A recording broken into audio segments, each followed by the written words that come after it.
मुंहिंजो नालो सदीक़ हुसैन लगारी आहे ऐं मां मक़तूला जो मामू आहियां। हिन खां छा वधीक कारण हो सर ज़िंदगीअ जे ख़ुदकशी? साईं ही ख़ुदकुशी तव्हां नथा चई सघो, ही मर्डर चओ। ख़ुदकुशी ॾेई असांजे केस खे कोई कमज़ोर ना करे। असां वटि एतिरा एविडेंस पिया आहिनि।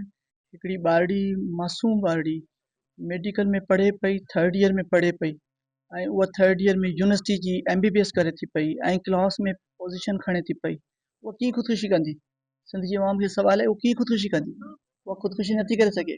एतिरी वॾी हिरासमेंट इन्हनि यूनिवर्सिटियुनि में, ही कहिड़े क़िस्म जी यूनिवर्सिटी आहे जंहिंमें एतिरी हिरासमेंट कई वञे थी? 3rd ईयर जी स्टूडेंट, उहो 1st ईयर जी नथा चई सघूं, न्यू कमर्स नथा चई सघूं।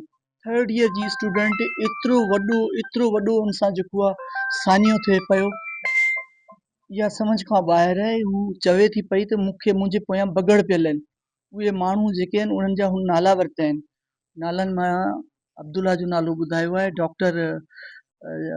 डॉक्टर आबिद लिगारी। उहो त सेप्टेंबर खां जेको उनखे जेको हरासमेंट करण जी कोशिशि पियो करे, हुनजो वालिद जेको आहे बार बार हुन वटि वियो आहे, हुनजी इंतिज़ामिया वटि वियो आहे ऐं हू इंतिज़ामिया हुनखे ॾिसण लाइ तयारु कान्हे या हुनखे एतिरो लाइट वठे थी पई। हू ॿारड़ी असांजे घर में वेही रोए थी पई ऐं आख़िरकार हू पंहिंजी ज़िंदगी जो अंत आणे थी छॾे।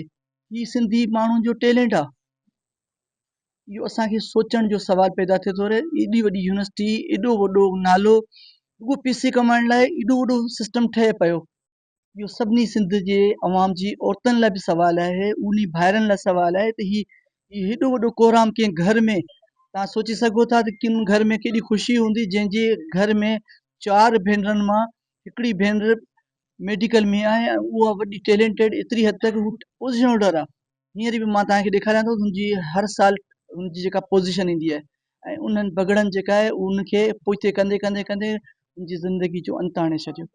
इन खां वधीक आउं तव्हांखे छा प्रूफ ॾियां? हिन वाक़े जो केस दाख़िल करायो? अञा ताईं केस दाख़िल कोन कयो आहे। पुलिस खे असां ॾिनो आहे मोबाइल, अञा ताईं पुलिस असां वटि हिते न आई आहे। पुलिस असां वटि हिते न आई आहे। पुलिस असांखां वठी वई आहे मोबाइल ऐं अञा ताईं असां सां जेको आहे अहिड़े क़िस्म जो को बि राब्तो न कयो आहे ऐं असां जेको आहे चाहियूं था पिया त असां सां इंसाफ़ कयो वञे। ही इंसाफ़ सिंध जी अवाम कंदी, पाकिस्तान जी अवाम कंदी।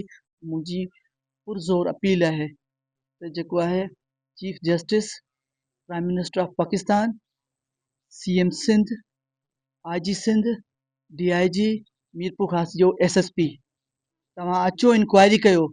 तव्हांजी न्याणी, सिंध जी न्याणी जो क़त्ल थियल आहे, उनखे सुसाइड नथा चई सघो। शुक्रिया।